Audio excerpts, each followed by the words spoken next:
G'day guys, welcome back. We're going to be recognising Anacrusis in poetry today, which is always a bit of fun, not really, but hey, whatever. Let's get this done. Okay, so I'm going to show you the best way to identify Anacrusis in poetry. But first, before I can show you that, I've got to tell you guys what Anacrusis is. For those of you who already know, congratulations, you know what Anacrusis is, and you probably know how to identify it in all honesty.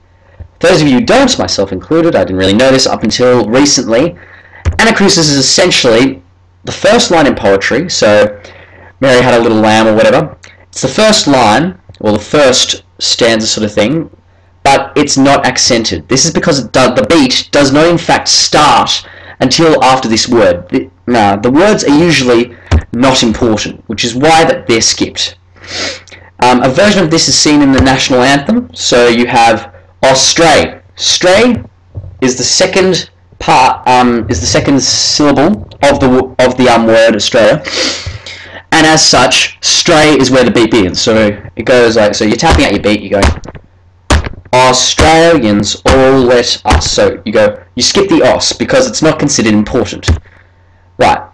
So we're going to go back more into that sort of thing later on, but first I'm going to show you guys the best way to identify Anacrusis in poetry. Right, so once again, you start out with the basic tapping and reciting sort of rule. But wait, there's more.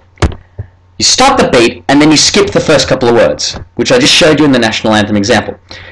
Words that are usually skipped are words like, you know, the, a, if, when, etc., etc. You, I, words that basically aren't nouns, verbs, adjectives, etc. So, example, Mary is not skipped. But, so if I go, Mary had a little lamb whose fleece was white. So whose fleece was white as snow. Whose is skipped. It's not part of the poem, and the beat starts afterwards. So an example of this can be seen here. So the Anacrusis here is in red. So the footsteps are getting extremely loud. See how I skipped there? There was no beat there. So the footsteps are getting extremely loud. I skipped there again. Basically, in that the Anacrusis was red, and the accents were once again done with a vertical line.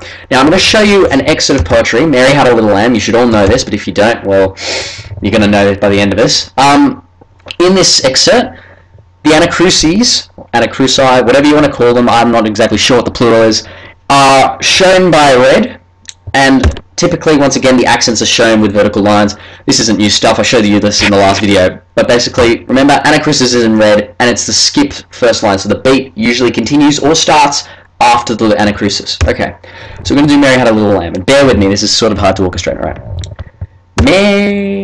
Mary had a little lamb whose fleece was white as snow. And everywhere that Mary went, the lamb was sure to go. Alright, so you can see there I've highlighted the Anacrusis for you guys. You can do this basically with any other ones like this.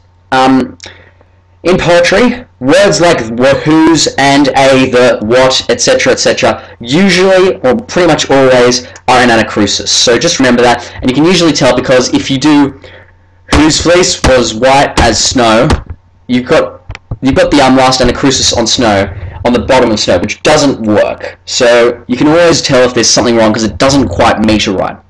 But yep, so that's basically how you recognize Anacrusis. So you guys should be right with that. If you had any trouble, try rewatching the video. I'm going to put some static images up nearby next to the video so you guys can have a look at basically the static images and whatever, so that you don't have to watch the video again if you don't really want to, which is fair enough. It's 4 minutes, so yes. So next video should be on couplets, hopefully. So I'm going to see you guys later then.